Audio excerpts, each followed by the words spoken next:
Hello everyone, how are you doing? This is MD Tech here with another quick tutorial. In today's tutorial, I'm going to show you guys how to block unwanted email messages or email addresses on your Gmail account.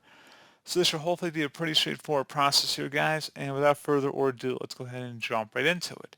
You have to locate an email that's coming from the address you want to block. So go ahead and select that in your inbox.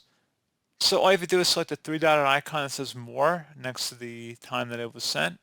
So go ahead and just select that. And then select where it says block, and then it should have the name of the sender in here. And that's all you have to do. And once you block that, it should become blocked. And if you ever change your mind down the road and you want to unblock that email address, you can go into the settings menu up here at the top, select see all settings, and then filters and blocked addresses. And then if you had any blocked addresses in here you would rather unblock, you can just select them and then select unblock selected addresses. And that's pretty much it. So, as always, thank you guys for watching this brief tutorial. I do hope I was able to help you out, and I do look forward to catching you all in the next tutorial. Goodbye.